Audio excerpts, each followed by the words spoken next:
Hello dear students. तो कैसे हैं आप सभी। उम्मीद करता हूँ बिल्कुल बेहतर होंगे, मज़े में होंगे और अपने पढ़ाई को कंटिन्यू कर रहे होंगे। आज का कंटेंट हमारा स्पेशली क्लास 10th के स्टूडेंट्स के लिए है। बहुत दिन से डिमांड थी हमारे ऑफिशियल चैनल पर कि सर क्लास 10th के लिए भी कुछ लेटेस्ट कंटेंट ले आइए। तो आज के लिए हमारा कंटेंट आप ही के लिए है, क्लास 10th के स्टूडेंट्स के लिए है। बिल्कुल क्लियर आपके सामने मैं लिख दे रहा हूँ कि आज के क्लास में हम लोग करंट एंड इलेक्ट्रिसिटी का टॉपिक डिस्कस करने वाले हैं। तो सबसे पहला क्वेश्चन यही उठता है कि धारा एवं विद्युत को पढ़ना कहाँ से शुरू करें, या धारा एवं विद्युत के बारे में पढ़ाई स्टार्ट कहाँ से करें।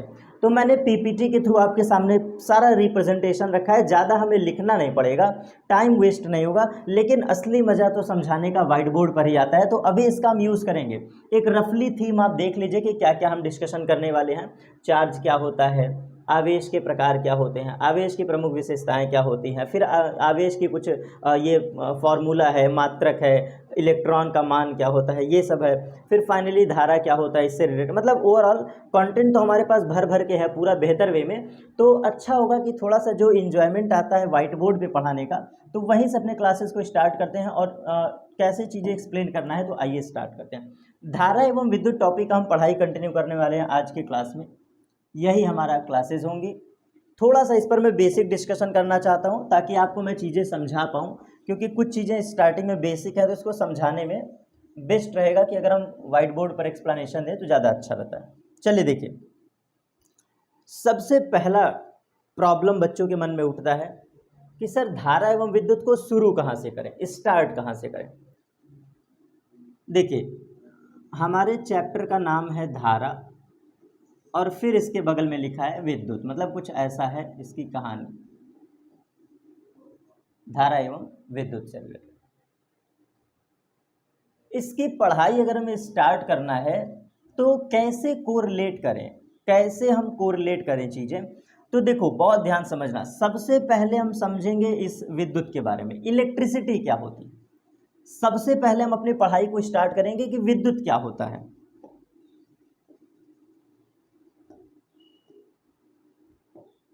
सबसे पहले हम समझेंगे कि इलेक्ट्रिसिटी क्या होती है। इलेक्ट्रिसिटी जिसको हम लोग विद्युत कहते हैं। तो अगर थोड़ा सा मैं इसके हिस्टोरिकल व्यू में जाऊं, बहुत ध्यान से समझिएगा मेरे प्यारे स्टूडेंट्स। थोड़ा सा अगर हम इसके हिस्टोरिकल व्यू में जाएं तो ऐसा कहा जाता है कि ये जो विद्युत है, जो इलेक्ट्रिसिटी है, इसकी उत्पत्ति, ये जो विद्युत है, जो विद्युत है, इसकी उत्पत्ति होती है आवेश से। आवेश से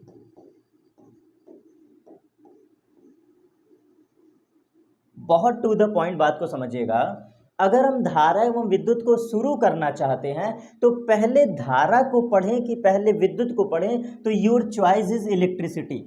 पहले आप विद्युत से स्टार्ट करेंगे, और जब हम विद्युत से स्टार्ट करेंगे तो फिर इसके बारे में कैसे कोरिलेट करते हैं। तो विद्युत की उत्पत्ति ऐसा माना जाता है कि इलेक्ट्रिसिटी हमारे सराउंड में तभी एग्जिस्ट करती है जब आसपास क्या हो, चार्ज हो। जब हमारे आसपास चार्ज हो। और इसकी उत्पत्ति जो मानी जाती है, ऐसा कहा जाता है कि इलेक्ट्रिसिटी की जो खोज हुई है वो लगभग आज से 2600 वर्ष पूर्व हुआ है। ये फैक्ट की बातें बता रहा हूँ, इसे लिखते चलिएगा। आज से 2600 वर्ष पूर्व आवेश के बारे में बताया गया था। तो अगर हम बात करें इलेक्ट्रिसिटी के बारे में सबसे पहले किसने पढ़ा था, या फिर अगर हम बात करें कि चार्ज के बारे में फर्स्ट टाइम किसने बताया, तो आप एक हेडिंग लिख, एक छोटा सा मतलब पॉइंट याद रखिएगा कि इसके बारे में थेल्स ऑफ मिलेटस साहब ने बताया था। ये नाम लिख लीजिए,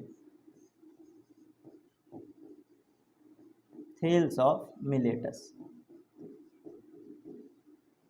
नाम लिख लीजिएगा, थेल्स ऑफ मिलेटस। यही वो ऐसे साइंटिस्ट हैं जिन्होंने चार्ज के बारे में फर्स्ट टाइम स्टडी किया था, और विद प्रैक्टिकल इन्होंने कुछ देखा था। क्या देखा था, आइए स्टार्ट करते हैं, उसको भी समझाते हैं। तो अगर मैं बात करूं इलेक्ट्रिसिटी की उत्पत्ति कहाँ से हुई, चार्ज से होता है। इलेक्ट्रिसिटी मतलब ये जो विद्युत टर्म है हमारा, ये जो विद्युत टर्म है, ये विदाउट चार्ज एग्जिस्ट नहीं कर सकता। अगर आप चाहते हो कि हमारे सराउंडिंग में विद्युत हो या विद्युत बना रहे, तो आपको सबसे पहले क्या रखना पड़ेगा, आवेश। और ये कहानी बताई किसने थी, थेल्स ऑफ मिलेटस ने। तो इन्होंने क्या किया था, आइए समझते हैं। अब थेल्स ऑफ मिलेटस ने किया क्या था।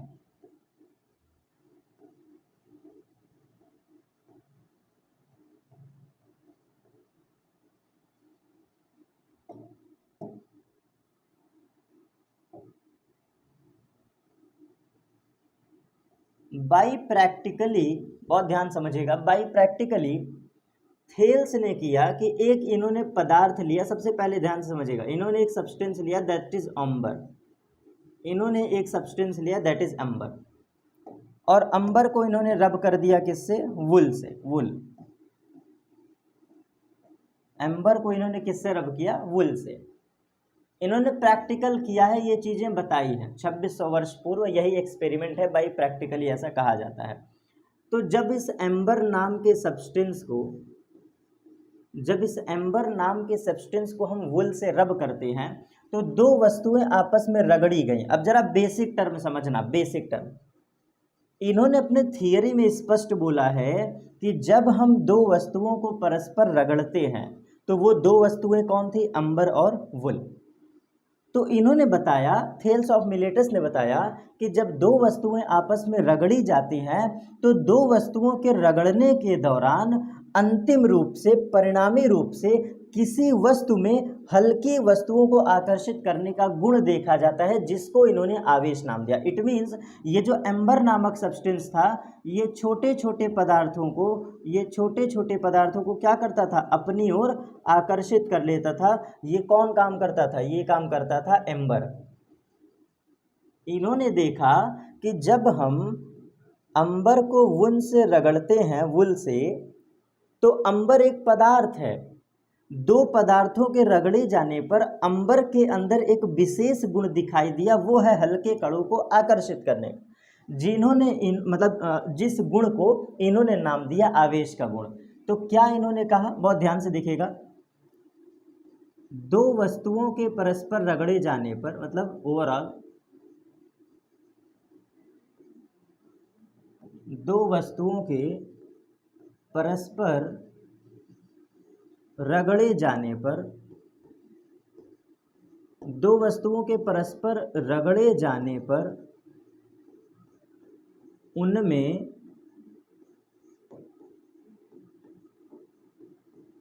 छोटे छोटे कणों का आदान प्रदान होता है। छोटे छोटे कणों का आदान प्रदान मतलब एक पार्टिकल यहाँ से वहाँ, वहाँ से यहाँ, ऐसा कुछ होता है। दो वस्तुओं के परस्पर रगड़े जाने पर उनमें छोटे छोटे कणों का आदान प्रदान होता है, आदान प्रदान होता है, जिसके कारण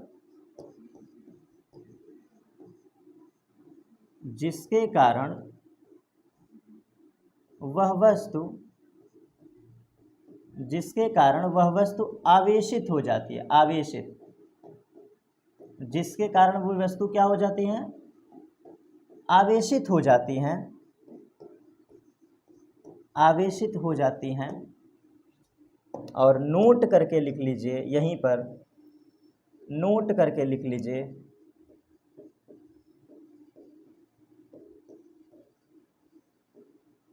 आवेशित वस्तुएं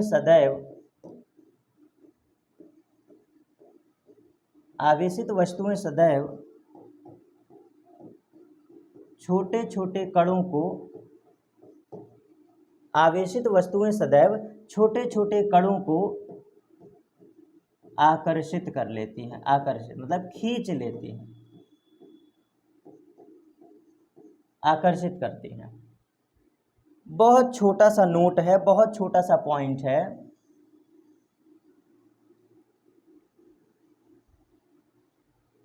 अगर हम बात करें अपने इस नोट के बारे में, जो हमने जस्ट अभी आपको एक्सप्लेन किया है चीज़ें,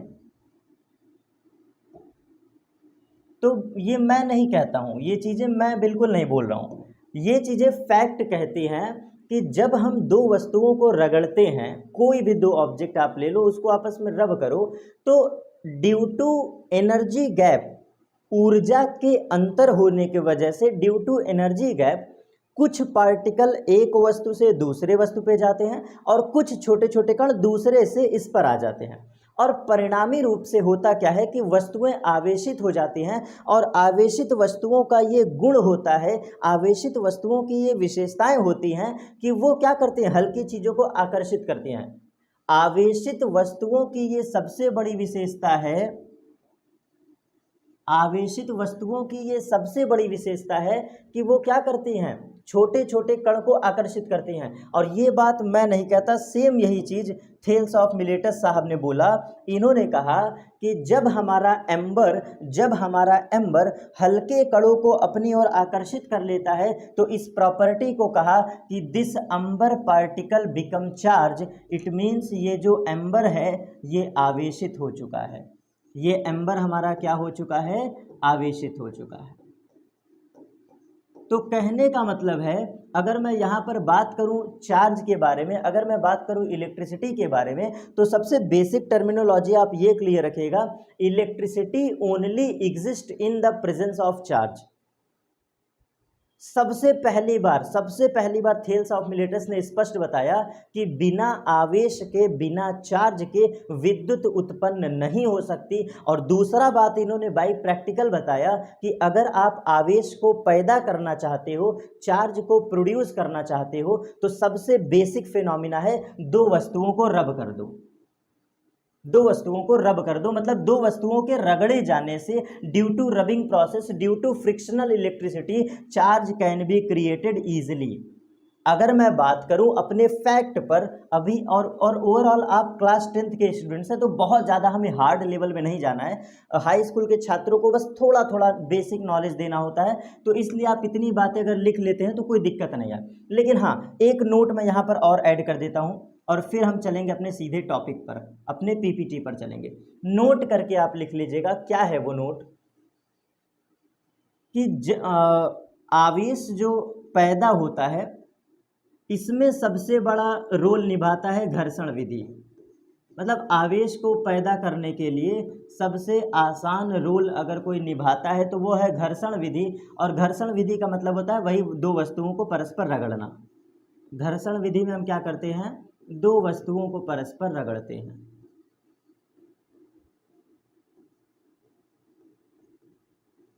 दो वस्तुओं को परस्पर क्या करते हैं, हम रगड़ते हैं। और इसी प्रोसेस को कहते हैं फ्रिक्शनल इलेक्ट्रिसिटी या फ्रिक्शनल मेथड, या फिर जो कह दो चार्ज का बेसिक टर्मिनोलॉजी, चार्ज का बेसिक मेथड।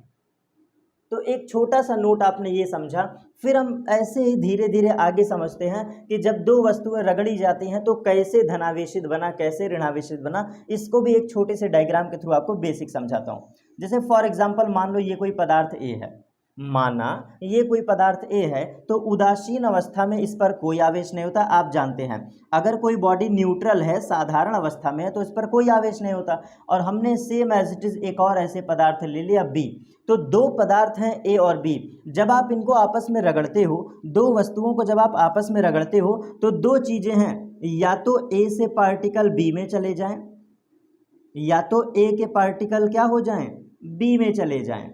तो बहुत ध्यान से देखिएगा, बहुत ध्यान से देखिएगा।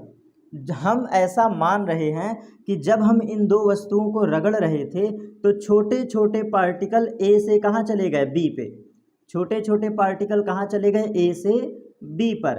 आप मुझे बताओ, अगर ए से बी पर पार्टिकल जाता है तो हम बेसिकली कहेंगे ना ए become positively charge.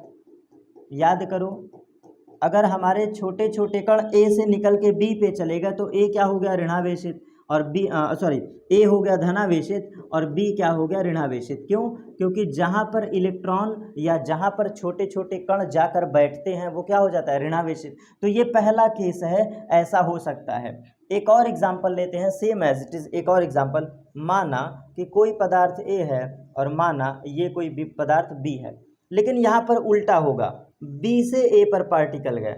For example, दो वस्तुओं को रगड़ने पर यहाँ पर बी से ए पर पार्टिकल गए तो क्या होगा, then finally B become positively charge, B become positively charge and A become negatively.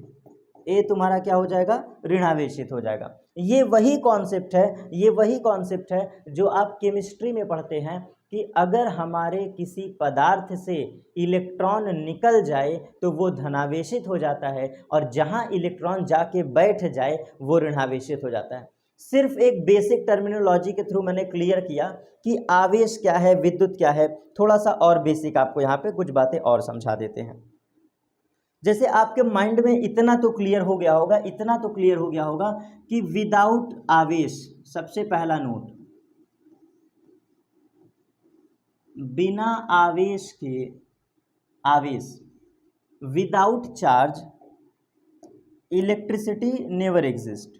मतलब आवेश के बिना, ये अगर हमारा सराउंडिंग में चार्ज नहीं है तो विद्युत पैदा नहीं हो सकता। तो आवेश को, मतलब चार्ज की जो सबसे मेन प्रॉपर्टी ये है कि चार्ज हमारा क्या क्रिएट करता है, इलेक्ट्रिसिटी। चार्ज हमारा क्या क्रिएट करता है, इलेक्ट्रिसिटी। चार्ज को प्रोड्यूस कैसे करते हैं, बेसिकली अगर बात करूं तो आवेश को उत्पत्ति कैसे करते हैं, तो आप कहोगे friction method, by friction method. और ये हम नहीं कहते, थेल्स ऑफ मिलेटस साहब बोलते हैं, फ्रिक्शन मेथड, घर्षण विधि, दो वस्तुओं को परस्पर रगड़कर। आवेश को उत्पत्ति करने में जो थेल्स ऑफ मिलेटस ने लिया है, वो ये कहते हैं कि दो कुचालक वस्तुओं को रगड़ी जाए, ये ज़्यादा बेटर रहता है। दो कुचालक वस्तुओं को, दो इंसुलेटर बॉडी को अगर हम रगड़ें, दो कुचालक वस्तुओं को अगर हम आपस में रब करें तो दे विल बिकम चार्ज्ड। कुचालक वस्तुएं लेते हैं। चार्ज के बारे में सबसे पहले किसने बताया था, 2600 वर्ष पूर्व बताया था, किन्होंने, थेल्स ऑफ मिलेटस ने, थेल्स ऑफ मिलेटस ने, थेल्स ऑफ मिलेटस ने। और इसके बाद अगर मैं बात करूं, एक और छोटा सा नोट, आवेश ही हमारा इलेक्ट्रिसिटी प्रोड्यूस करता है, बिल्कुल क्लियर याद रखिएगा। और यहाँ पर मैंने एक सब्सटेंस लिया था एम्बर, ये आप कहानी याद रखेंगे, ज़्यादा अच्छा रहेगा। तो एम्बर को हम किससे रब करते हैं, वुल से, ऊन से। एम्बर को जब ऊन से रब करते हैं तो फाइनल क्या होता है, एम्बर को ऊन से जब रब करते हो तो फाइनली क्या होता है, amber become charged, amber become charged. और चार्ज ये कैसे हो जाता है, तो ये कुछ विशेषता प्रदर्शित करता है, हल्के हल्के कणों को आकर्षित करके। हल्के हल्के कणों को ये क्या करता है, आकर्षित करता है। छोटे छोटे कणों को ये क्या करता है, आकर्षित करता है। तो ये भी कहानी याद रखिएगा। इसके बाद यहाँ पर एक नोट लिख लीजिए, आवेश का प्रकार किसने बताया था, तो ये नाम भी आप याद कर लीजिए, आवेश का प्रकार। तो एक्चुअल में ये दो प्रकार के होते हैं, एक धनावेश, एक ऋणावेश। आप इतना तो जानते हैं ना, एक धनावेश होता है, दूसरा ऋणावेश। तो इसके बारे में बताया कौन था, बताइए, प्रकार किसने बताया था, तो याद रखिएगा बेंजामिन फ्रैंकलिन ने इसका प्रकार बताया था। आवेशों का जो प्रकार है ये बेंजामिन फ्रैंकलिन ने बताया है। चलिए, इतने बेसिक स्लाइड से अब चलते हैं अपने मेन पीपीटी पर। तो एक बार स्लाइड का अध्ययन आप कर लीजिए। मैंने बिल्कुल छोटा सा पॉइंट बताया था कि विद्युत चार्ज, मतलब अगर विद्युत की पढ़ाई तुम्हें करना है तो कहाँ से स्टार्ट करोगे, आवेश से। थेल्स ऑफ मिलेटस ने आज से 2600 वर्ष पहले ही बता दिया था कि आवेश ही वो ऐसी विशेषता है, आवेश ही किसी वस्तु का एक ऐसा गुण है जो विद्युत को जन्म देता है। आवेश ही एक ऐसी विशेषता है जो विद्युत को जन्म देता है। और फिर हम आगे पढ़ते हैं कि जब आवेश रुका हुआ रहता है तो वो आपका विद्युत क्षेत्र बनाता है, विद्युत बल बनाता है। लेकिन जब यही आवेश गतिमान होता है तो गतिमान आवेश को ही धारा कहते हैं। तो ये टॉपिक हमें आगे मिलेगा, घबराइए मत, ये टॉपिक हमें आगे मिलेगा। हमने बेसिक बताया, बेसिक टर्मिनोलॉजी, कि by practically Thales of Miletus ने बताया, by practically Thales of Miletus ने बताया, by practically Thales of Miletus ने बताया कि एम्बर और वुल को रगड़ो और रगड़ने पर एम्बर बिकम चार्ज। ये देखिए हमारे डायग्राम के अकॉर्डिंग एम्बर और वुल को हमने रब किया, फाइनली एम्बर बिकम चार्ज, और ये क्या हो गया, ये आवेशित हो गया। और आवेशित होने के बाद ये कुछ अपना प्रमुख गुण दिखाने लगा, वो है हल्की वस्तुओं को आकर्षित करने का गुण। तो आवेश की एक परिभाषा ये भी है कि ऐसा पदार्थ, ऐसा गुण या कोई ऐसा सब्सटेंस जो हल्की वस्तुओं को आकर्षित करे, वो क्या कहलाती है, आवेशित, आवेश कहलाती है।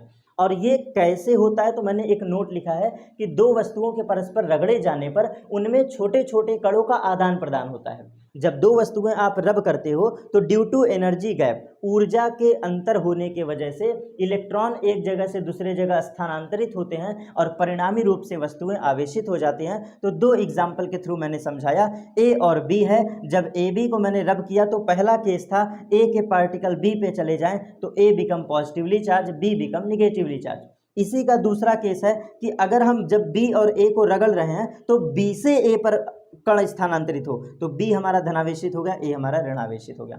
और इसके बाद हमने तीसरे स्लाइड में वही बेसिक नोट के बारे में बताया कि आवेश क्या क्या यहाँ पर करता है। अब आते हैं अपने मेन स्लाइड पर, यहाँ से अपनी कहानी को थोड़ा सा आगे बढ़ाते हैं और ये है हमारी स्लाइड। तो क्लास 10th का कंटेंट जैसा कि मैंने बिल्कुल बेसिक आपको समझाया कि अगर आप ये टॉपिक पढ़ना चाहते हैं, अगर ये टॉपिक आप पढ़ना चाहते हैं करंट एंड इलेक्ट्रिसिटी, तो सबसे पहले हम स्टडी करेंगे किसके बारे में? इलेक्ट्रिक के बारे में, इलेक्ट्रिक के बारे में, विद्युत के बारे में सबसे पहले हम पढ़ाई पढ़ेंगे, इलेक्ट्रिसिटी के बारे में सबसे पहले पढ़ाई पढ़ेंगे। तो विद्युत का जन्म सिर्फ तभी होगा जब हमारे सराउंडिंग में क्या हो? आवेश हो। सराउंडिंग में क्या हो? आवेश हो। आवेश ही एक ऐसा फैक्टर है जो विद्युत को जन्म देता है। इसके बाद आगे चलते हैं तो देखिए नेक्स्ट स्लाइड पर क्या होता है आवेश, व्हाट इज चार्ज। पहले इसकी बेसिक परिभाषा लिखते चलिएगा, हमें लिखना न पड़े इसीलिए मैंने स्लाइड का हेल्प लिया है। आइए देखिए समझते हैं। व्हाट इज चार्ज, डेफिनेशन है, ये हमारी परिभाषा पढ़ रहे हैं क्या होता है आवेश। तो आवेश किसी भी पदार्थ का वह गुण है, बहुत ध्यान समझना, ये पहली डेफिनेशन ही मोस्ट इंपॉर्टेंट है। आवेश किसी भी पदार्थ का, किसी भी पदार्थ का, पदार्थ समझते हैं ना, सब्सटेंस, आवेश किसी भी पदार्थ का गुण होता है। मतलब जो चार्ज होता है ये overall this is the property of substance. अगर मैं एक लाइन में कहूं तो ये प्रॉपर्टी ऑफ सब्सटेंस होता है।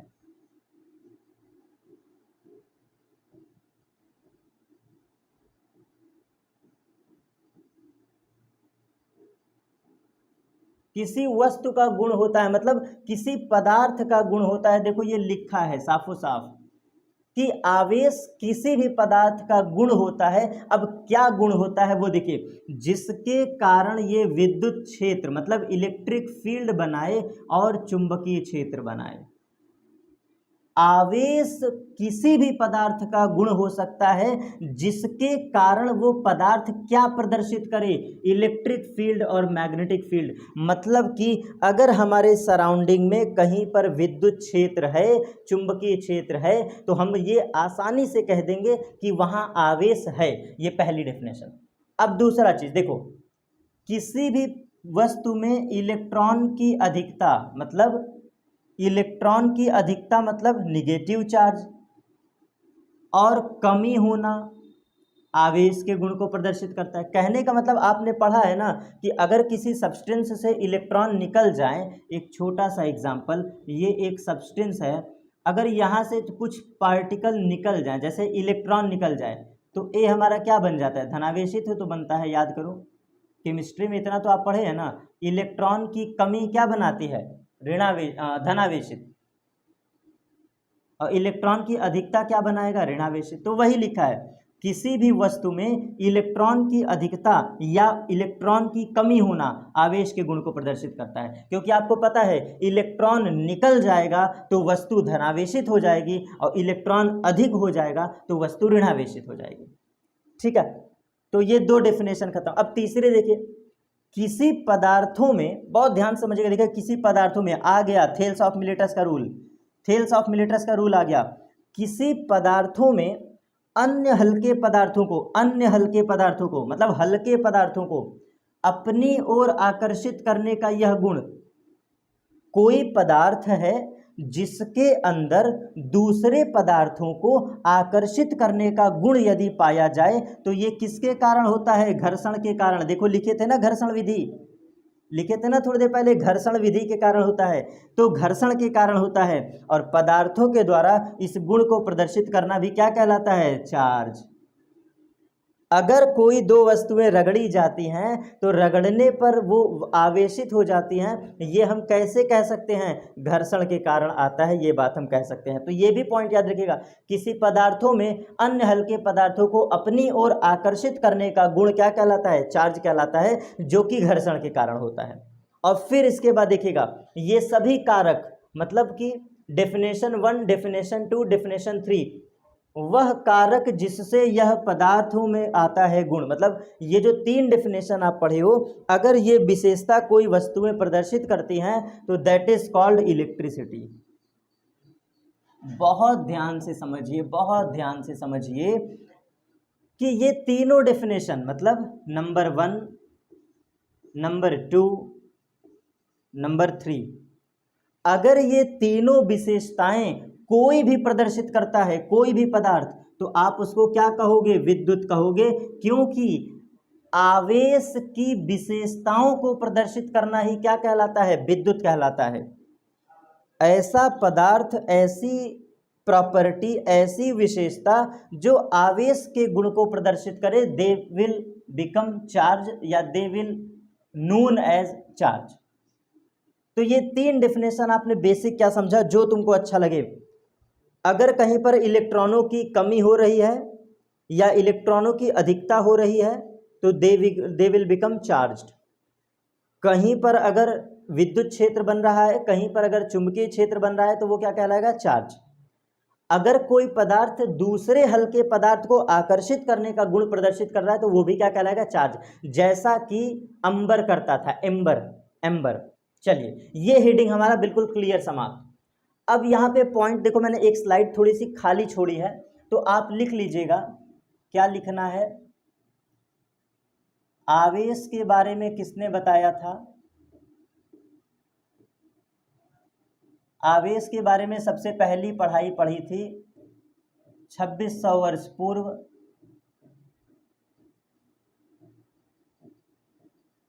और उस शख्स का नाम है Thales of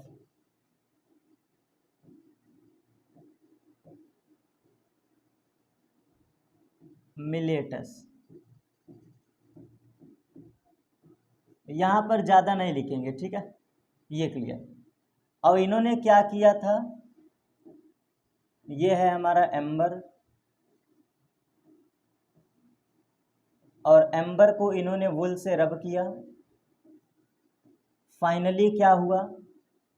amber become charge. Amber become charge. कैसे चार्ज हो गया ये? इसके अंदर हल्के कणों को आकर्षित करने का गुण जो आ गया, ठीक है, इसके अंदर हल्के वस्तुओं को आकर्षित करने का गुण जो आ गया। और देखिएगा, आवेश का प्रकार किसने बताया? तो बेंजामिन फ्रैंकलिन ने। नाम याद रखिएगा। ये स्लाइड मैंने थोड़ा सा हिस्ट्री बताने के लिए छोड़ा था, ताकि कुछ आपको इतिहास बता दें। Benjamin Franklin,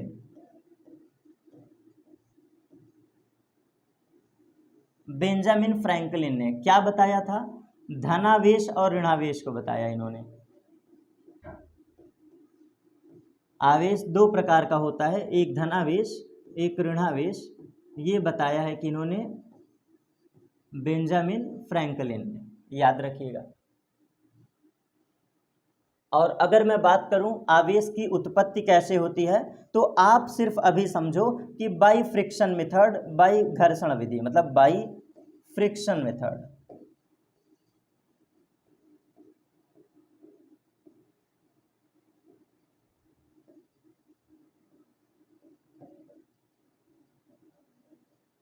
by friction method, और इसको इजीली हम कहते हैं घर्षण विधि।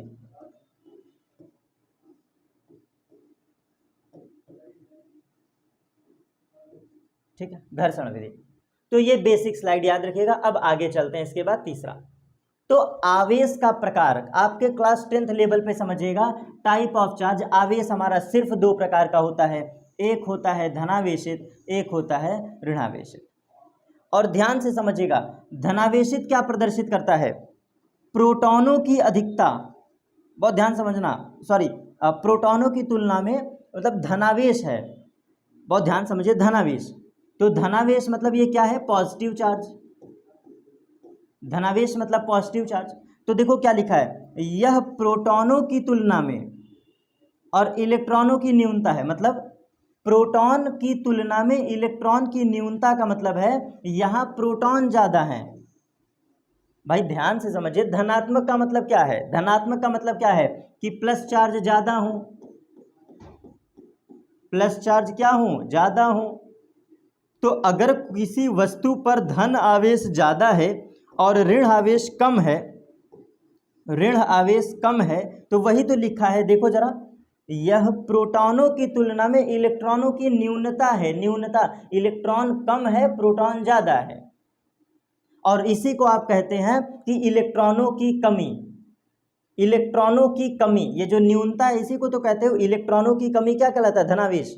आपने पढ़ा है ना केमिस्ट्री में कि किसी पदार्थ में, किसी वस्तु में इलेक्ट्रॉनों की कमी क्या कहलाती है, धनावेश। तो वही चीज़ लिखा है। और इसी को अब बात करते हैं ऋणावेश पर। तो ऋणावेश क्या होता है, ऋणावेश का मतलब है इलेक्ट्रॉनों की अधिकता प्रोटॉनों की तुलना में। अब ऋणावेश का मतलब है कि अगर कोई सब्सटेंस ऋणावेशित है तो उस पर माइनस चार्ज ही तो ज़्यादा होना चाहिए। अगर कोई वस्तु ऋणावेशित है तो माइनस चार्ज ज़्यादा होना चाहिए और प्लस चार्ज कम होना चाहिए। तो वही चीज़ लिखा है, इस स्लाइड को बहुत ध्यान से समझिए। आवेश दो प्रकार के होते हैं। धनात्मक का मतलब होता है इलेक्ट्रॉनों की कमी या फिर प्रोटॉनों की अधिकता, इलेक्ट्रॉनों की कमी। ऋणावेश का मतलब होता है प्रोटॉनों की कमी, इलेक्ट्रॉनों की अधिकता, दैट इज कॉल्ड ऋणावेश। अब आते हैं, this is the very and very most important slide. High school का कोई भी बच्चा इस पॉइंट को नहीं लिखता है, ये मेरा कॉन्फिडेंट है, मतलब कॉन्फिडेंस मेरा इतना अपर लेवल का है कि उत्तर प्रदेश का जो बच्चा है जो हाई स्कूल का एग्ज़ाम देता है वो कभी भी इन तीन विशेषता को बोर्ड की कॉपी में नहीं लिख पाता। उसका इकलौता रीज़न है क्योंकि ये पॉइंट इंटर का पॉइंट है, क्लास 12th का ये पॉइंट है। तो क्लास 12th के पॉइंट होने की वजह से इन पॉइंट्स को वो ऐड नहीं कर पाता। तो हमें आवेश की प्रमुख विशेषताओं के बारे में पढ़ना है। तो आप तीन विशेषता मैं क्लियर बोल रहा हूँ मेरे प्यारे बच्चों कि इस पॉइंट को कोई नहीं लिखता, इसलिए आप जरूर एग्जाम में लिखिएगा। एक बार ध्यान से देखिए, एक बार ध्यान से देखिए। आवेश से हमने पढ़ाई स्टार्ट किया। आवेश की ये विशेषताएं तो लिखना ही लिखना है क्योंकि ये सब जानते हैं। आवेश की ये परिभाषा आप बताओगे ही बताओगे, इसको लिख लो, समझ लो। लेकिन आवेश की उन्हीं विशेषताओं में इन तीन प्रमुख विशेषताओं को आप बोर्ड एग्जाम में जरूर ऐड करना। तो यही मैं आपको लिख दे रहा हूं कि ये फॉर बोर्ड एग्जाम है, यूपी बोर्ड एग्जाम। आपको ये यूपी बोर्ड के एग्जाम कॉपी में लिख कर आना है, ऐसे इसको समझ लो। बोर्ड एग्जाम के कॉपी में आपको लिखना है क्या, आवेश के अंदर योज्यता का गुण होता है, मतलब आवेश आसानी से जुड़ जाते हैं। योज्यता, योज्यता मतलब एडिटिविटी, जुड़ जाते हैं, आवेश आसानी से जुड़ जाता है। फिर दूसरी चीज, आवेश संरक्षित रहता है, प्रत्येक पदार्थ का आवेश संरक्षित रहता है। और तीसरा, आवेशों का स्थानांतरण होता है। एक वस्तु से दूसरे वस्तुओं में इलेक्ट्रॉनों के स्थानांतरण होने के वजह से आवेश के जो विशेषता है, आवेश की सबसे प्रमुख विशेषता है कि इनका कणों का आदान प्रदान होता है। आवेश सिर्फ तभी पैदा होगा जब कणों का आदान प्रदान हो, और उस कणों के आदान प्रदान को ही कहते हैं, ये वाला कॉन्सेप्ट, विद्युत आवेश का स्थानांतरण, इट मीन्स क्वांटमीकरण का सिद्धांत। तो ये तीन पॉइंट आप लिखिएगा, इसके बारे में इंटर में पढ़ाया जाता है, बहुत डेप्थ में जाने की आवश्यकता नहीं है। इन तीन विशेषताओं को आप बोर्ड के एग्जाम में जरूर लिख के आएगा। This is the very and very most important topic. आवेश की प्रमुख विशेषता, सोचो मैंने स्लाइड में लिख दिया, मतलब कुछ तो इसका यूजफुल होगा, इसीलिए मैंने लिखा। आवेश हमारा योज्यता का गुण प्रदर्शित करता है, आवेश प्रत्येक पदार्थ में संरक्षित रहता है, आवेश दो वस्तुओं के बीच स्थानांतरित होता है, जिसको हम लोग क्वांटमीकरण का सिद्धांत कहते हैं। आगे चलते हैं। आवेश का सबसे जबरदस्त फॉर्मूला एक है Q बराबर NE, याद रखिएगा। आवेश का सबसे जबरदस्त एक फॉर्मूला है Q बराबर NE, और इस Q बराबर NE फॉर्मूले को आप याद रखिएगा। एक और फॉर्मूला इसका बनता है Q बराबर IT। अभी तो हम आगे पढ़ेंगे। तो कुल मिला के आवेश का सिर्फ दो फॉर्मूला है, एक है Q बराबर IT और एक है Q बराबर NE। यहाँ पे नोट करके आप लिख लीजिएगा कि जो यहाँ n होता है, मतलब समझा रहा हूँ सिर्फ, Q बराबर n फॉर्मूला कहाँ से आया, ये इंटर का कॉन्सेप्ट है, लेकिन ये फॉर्मूला आपके एग्जाम में हेल्प करता है आवेश को निकालने में। तो यहाँ जो n होता है, बहुत ध्यान से समझिएगा, ये मुक्त इलेक्ट्रॉनों की संख्या होता है। ये क्या होता है? मुक्त इलेक्ट्रॉनों की संख्या होता है। बहुत ध्यान से समझिएगा, ये जो n होता है ये मुक्त इलेक्ट्रॉनों की संख्या होता है, ये मुक्त इलेक्ट्रॉनों की संख्या होती है। और ये n क्या होता है? ये जो हमारा n होता है ये स्थानांतरित इलेक्ट्रॉनों की संख्या होता है। कितने इलेक्ट्रॉन स्थानांतरित हुए? स्थानांतरित इलेक्ट्रॉन की संख्या होता है। बहुत ध्यान समझिएगा, ये स्थानांतरित इलेक्ट्रॉनों की संख्या होता है, ठीक है। मुक्त इलेक्ट्रॉनों की संख्या, स्थानांतरित इलेक्ट्रॉनों की संख्या, ठीक है। और ओवरऑल ये अंक होगा, जैसे जब भी कभी सवाल को पढ़ोगे तो ये अंक होगा, जैसे 500 electron, 20 electron, 50 electron, 70 electron, 300 electron, मतलब ये अंक होगा कितने इलेक्ट्रॉन स्थानांतरित हुए, मतलब जब दो वस्तुओं को रगड़ रहे थे तो कितने इलेक्ट्रॉन स्थानांतरित हुए। और दूसरा है आपका ये Q बराबर IT फॉर्मूला। तो Q हमारा आवेश होता है, बेसिकली आप जानते हैं, अभी आगे लिख देंगे। आवेश Q होता है, I क्या है? धारा है, I धारा है, और T क्या है? ये समय है। T क्या है? हमारा समय है। तो ये भी फॉर्मूला आपको याद रहना चाहिए। आगे चलते हैं, तो ये पॉइंट आपके लिए बहुत इंपॉर्टेंट है। आवेश अदिश राशि है, it is a scalar quantity. अदिश राशि, इसकी कोई दिशा नहीं होता, केवल परिमाण होता है। तो आवेश अदिश राशि है, इट मीन्स इसका केवल क्या होगा? परिमाण होता है, दिशा नहीं होता, ठीक। और क्या है? इसका मात्रक कूलाम होता है, याद कर लीजिएगा। आवेश का मात्रक कूलाम होता है और आवेश को Q से प्रदर्शित करते हैं, याद रखिएगा। आवेश को Q से प्रदर्शित करते हैं, यह अदिश राशि होता है, इसका मात्रक कूलाम होता है। अब बात करते हैं खतरनाक नोट की। तो ये रहा 3 आपके खतरनाक नोट। क्या है खतरनाक नोट? आवेश का सीजीएस पद्धति में जो मात्रक होता है वो स्टैट कूलाम होता है। ये बच्चों को नहीं मालूम होता है, इंटर के बच्चों को नहीं मालूम होता है, तो हाई स्कूल के बच्चों को क्या मालूम होगा? तो क्लियर याद रखिएगा, आवेश का सीजीएस पद्धति में मात्रक होता है स्टैट कूलाम। मैं लिख दे रहा हूं, क्लियर देख लीजिए, स्टैट कूलाम। इंटर के बच्चों से पूछ लो तब वो भूल जाते हैं, पढ़ाने के बाद तो हाई स्कूल के बच्चों की किताबों में तो ये लिखा ही नहीं है, नोट करके लिख लीजिएगा। आवेश का सीजीएस पद्धति में मात्रक होता है स्टैट कूलाम। फिर हम बात करते हैं इलेक्ट्रॉन का मान क्या होता है। तो ये आपको पता होगा, थोड़ा सा यहाँ पर सिली मिस्टेक है। इलेक्ट्रॉन की जो वैल्यू होती है दैट इज 1.6 इंटू 10⁻⁻19। लिखा सही है, बस पीपीटी में थोड़ा सा दाएं बाएं शिफ्ट हो गया। ये देखिए दिख रहा है ना -19। तो इलेक्ट्रॉन की वैल्यू क्या होती है? 1.6 इंटू 10⁻⁻19। इसके बाद आवेश हमारा बीज गणितीय योग नियम का पालन करता है। It means it follow the rule of algebraic summation law, या फिर बेसिकली इसको कह सकते हैं कि charge follow the algebraic summation law. बीज गणितीय योग नियम। अब बीज गणितीय योग नियम क्या होता है भैया? बीज गणितीय योग नियम का मतलब है कि सभी आवेश को जोड़ दो, Q1 + Q2 + Q3 + Q4, सभी आवेश को आसानी से जोड़ दो, बस यही है तुम्हारा बीज गणितीय नियम। बचपन में आप पढ़ते थे ना, x + y + z, 1 + 2 + 3, 4 + 5 + 6, 7 + 8 + 10, बचपन में पढ़ते थे ना चीज़ों को जोड़ना, तो वही है बीजगणितीय योग नियम। तो ये 3 पॉइंट आप जरूर याद रखिएगा। आवेश का सीजीएस पद्धति में मात्रक स्टैट कूलाम होता है, इलेक्ट्रॉन का मान इतना होता है, आवेश बीजगणितीय योग नियम का पालन करता है। अगर आप इतने स्लाइड को ऐड कर देते हो ना, तो मुझे नहीं लगता कि कोई एग्जामिनर आपकी कॉपी को कट करेगा। प्रैक्टिस है बेटा। देखो पढ़ाई, अगर शिद्दत से किसी चीज़ को पढ़ने में लगे हो तो भाई मेहनत से पढ़ो। कोई तैयारी कर रहे हो, चाहे बोर्ड एग्जाम की हो, चाहे कुछ भी हो, अगर हाई स्कूल में पढ़ रहे हो तो थोड़ा मेहनत से पढ़ो, थोड़ा मन से पढ़ो, थोड़ा दिल लगी से पढ़ो।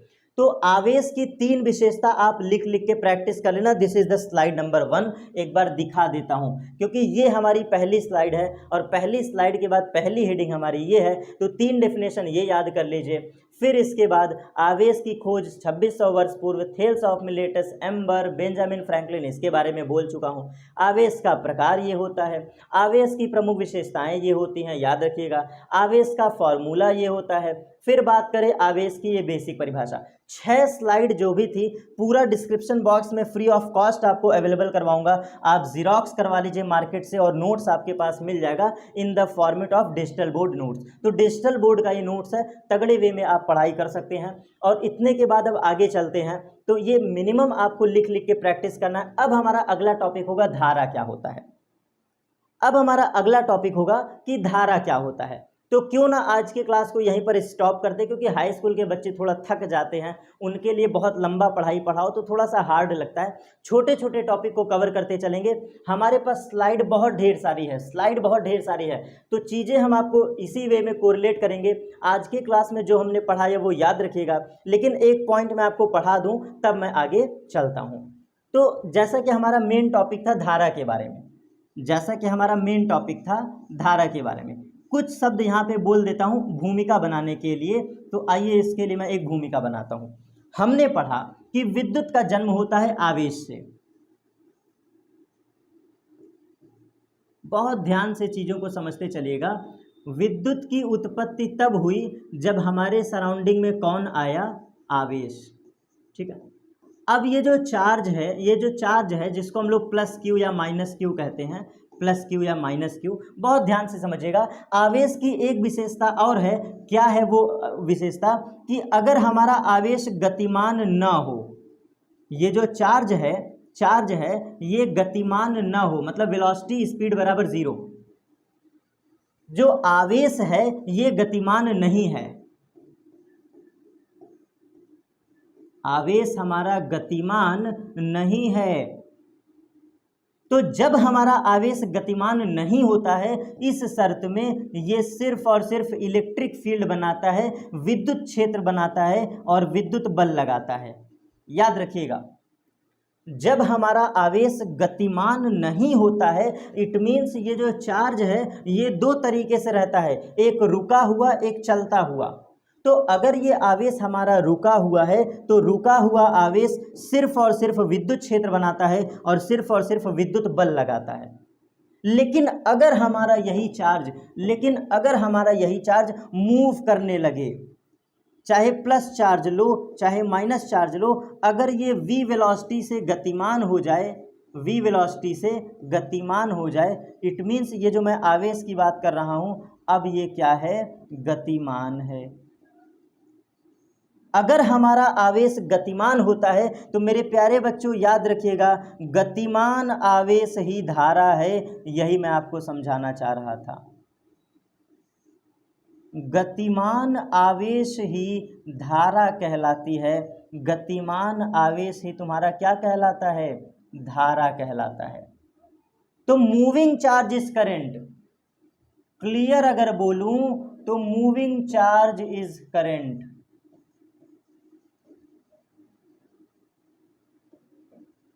Moving charge is also current. Moving charge is also current. ऐसा आवेश जो गतिमान हो वही कहलाती है धारा। और इसके बारे में हम नेक्स्ट स्लाइड से बात करेंगे, मतलब अगले क्लास से। तो ये मैंने एक भूमिका बना दिया कि गतिमान आवेश ही धारा कहलाती है। इसका मतलब ये है कि परिभाषा में यही लिखा होता है, आवेशों का प्रवाह, इलेक्ट्रॉन का चलना, प्रोटॉन का चलना, आवेश का गतिमान होना ही धारा है। यही हमारी अगली क्लास होगी और नेक्स्ट स्लाइड से हम बात करेंगे धारा से। नो डाउट हमारे सारे नोट्स बिल्कुल बेहतर वे में चीज़ें रिप्रेजेंट हैं। अगर आप देखेंगे तो वाकई में ज़बरदस्त लेकर के देखिए ओम का नियम, बिल्कुल ज़बरदस्त वे में सारी चीज़ें आपके सामने प्रस्तुत हैं।